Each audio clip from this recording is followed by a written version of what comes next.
सूचनाओं से भरी इस दुनिया में अभिभूत होना स्वाभाविक है और स्पष्ट रूप से सोचना पहले से कहीं ज्यादा कठिन। हम तेजी से आगे बढ़ते हैं, तुरंत प्रतिक्रिया देते हैं और हमसे लगातार दबाव में निर्णय लेने की अपेक्षा की जाती है।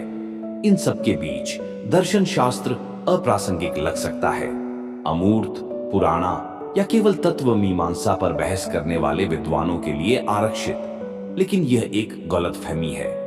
दर्शन शास्त्र सिर्फ बड़े बड़े विचारों के बारे में नहीं है, ये एक टूल किट है। ज्यादा स्पष्टता से सोचने, ज्यादा सोच समझकर चुनाव करने और ज्यादा सोच समझकर जीने का एक तरीका। सवाल यह है कि आप इसका असल में इस्तेमाल कैसे करते हैं। यहाँ 5 तरीके दिए गए हैं जिनसे दर्शन शास्त्र सिद्धांत से कर्म की ओर बढ़ सकता है और इस प्रक्रिया में आपका जीवन बदल सकता है। पहला, सोचने के लिए समय निकालें। सोचना शायद क्रिया जैसा न लगे, लेकिन दर्शन शास्त्र जिस तरह की सोच को प्रोत्साहित करता है, निरंतर, ईमानदार, अंतर्मुखी, वह निष्क्रिय नहीं है। सुकरात का मानना था कि अच्छी जिंदगी जीने की दिशा में पहला कदम अपने जीवन का परीक्षण करना है। इसका मतलब था बेहतर सवाल पूछना, खासकर जब जवाब असहज हो। वह आत्मचिंतन को विलासिता नहीं बल्कि एक नागरिक और नैतिक जिम्मेदारी मानते थे। मिशेल डी मोंटेन ने इसे और आगे बढ़ाया। उनके निबंध किसी बात को साबित करने के लिए नहीं बल्कि जोर से सोचने का एक अभ्यास थे।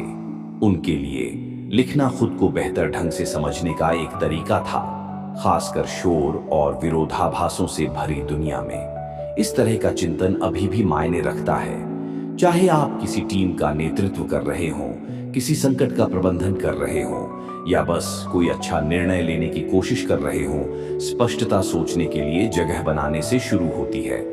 बात को साबित करने के लिए नहीं बल्कि जोर से सोचने का एक अभ्यास थे। उनके लिए लिखना खुद को बेहतर ढंग से समझने का एक तरीका था, खासकर शोर और विरोधाभासों से भरी दुनिया में। इस तरह का चिंतन अभी भी मायने रखता है।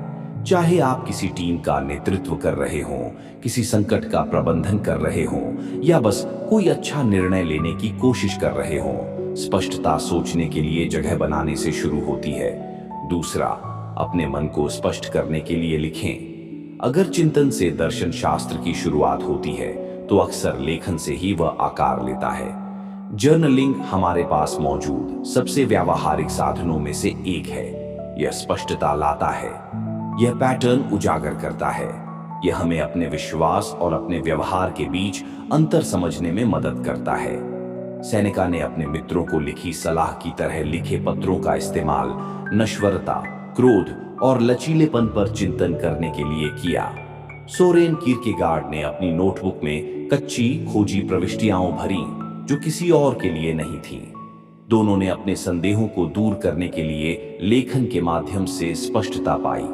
आज इससे कोई फर्क नहीं पड़ता कि वह डायरी है, ब्लॉग है या आपके फोन का नोट्स ऐप। जो मायने रखता है वह है आत्मचिंतन के लिए समय निकालना और खुद को सच बताने के लिए तैयार रहना। लेखन को परिष्कृत या गहरा होना जरूरी नहीं है, बस ईमानदार होना जरूरी है। तीसरा, अंतर्दृष्टि को कार्य में बदलें। चिंतन और डायरी लिखने से हमें यह समझने में मदद मिलती है कि हमें क्या करना चाहिए। मुश्किल काम है उसे करना। यहीं पर दर्शन शास्त्र की धार तेज होती है। एपिक्टेटस, एक स्टोइक जो गुलामी में पैदा हुआ था, ने सिखाया कि हमारे नियंत्रण में केवल एक ही चीज है कि हम जीवन के प्रति कैसी प्रतिक्रिया देते हैं। उन्होंने लिखा, अपने दर्शन शास्त्र की व्याख्या मत करो, उसे आत्मसात करो। उनके लिए ज्ञान का अर्थ बेहतर महसूस करना नहीं था बल्कि कर्म और आत्मानुशासन के माध्यम से और भी मजबूत बनना था। फ्रेडरिक नीत्शे ने इस चुनौती को और भी बढ़ा दिया। उन्होंने लोगों से सिर्फ काम करने के लिए नहीं बल्कि वो बनने के लिए कहा जो वो असल में है, भीड़ से अलग हटकर, अपनी मान्यताओं पर सवाल उठाने के लिए और अपने लिए अर्थ रचने के लिए।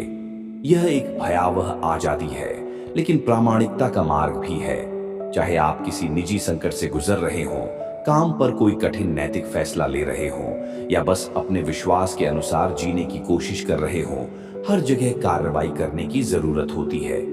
दर्शन शास्त्र आपको सिर्फ यह जानने में मदद नहीं करता कि क्या सही है, बल्कि यह आपको उसे करने के लिए प्रेरित भी करता है।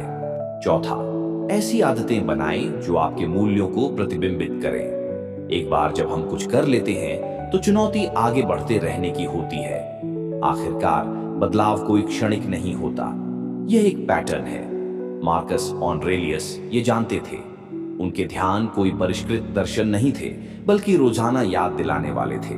खुद के लिए नोट्स, धैर्य रखें, न्यायप्रिय बने, उस पर ध्यान केंद्रित करें जिसे आप नियंत्रित कर सकते हैं। यह कोई आकर्षक तो नहीं था, लेकिन यह निरंतर था। वह हर दिन उपस्थित होते थे।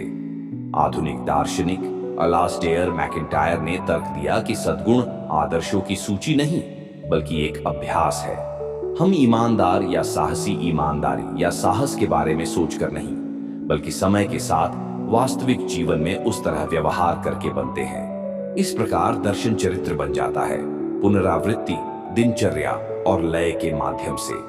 पांचवां, अपने आप को अनुस्मारकों से घेरें। समय के साथ विचार धुंधले पड़ जाते हैं, यहां तक कि सबसे अच्छे विचार भी। एक क्रांतिकारी विचार, एक सार्थक उद्धरण, एक व्यक्तिगत अंतर्दृष्टि, ये सब रोजमर्रा की जिंदगी के शोर में गुम हो सकते हैं। इसीलिए रिमाइंडर मायने रखते हैं। ये आपको अपने चुने हुए नजरिए पर कायम रहने में मदद करते हैं, खासकर तब जब वह असुविधाजनक या असहज हो। प्लेटो की गुफा उनमें से एक है। ये कोई नियमावली नहीं, एक रूपक है। भ्रम के प्रति सचेत रहने का एक तरीका, यह पूछने का कि हम परछाइयों में क्या खो रहे हैं। यह इसलिए याद रहता है क्योंकि यह सिर्फ बौद्धिक नहीं, बल्कि दृश्यात्मक, भावनात्मक और आध्यात्मिक भी है। डेविड ह्यूम इस बात को अच्छी तरह समझते थे। उनका मानना था कि भावनाएं स्मृति को मजबूत करती हैं, और जो विचार हम आगे बढ़ाते हैं वही हमें आगे बढ़ाते हैं, न कि सिर्फ वे जिन्हें हम समझते हैं। कभी कभी दर्शन शास्त्र आपकी मेज पर रखा एक मुहावरा भर होता है, एक टैटू, बोलने से पहले एक रस्म, जवाब देने से पहले एक पल का विराम। ये बारीकियां मायने रखती हैं। ये दर्शन शास्त्र को कर्म में और फिर आदत में बदलने में मदद करती है। अंततः यही बात है, दर्शन शास्त्र किताबों या व्याख्यानों में रहने के लिए नहीं है, इसका उपयोग करने के लिए है। दर्शन शास्त्र तभी अमूर्त रहता है जब आप उसे ऐसा करने देते हैं। जैसे ही आप इसके साथ कुछ करते हैं, सोचते हैं, लिखते हैं, कार्य करते हैं, दोहराते हैं, यह आपके जीवन का हिस्सा बन जाता है। Thanks for watching.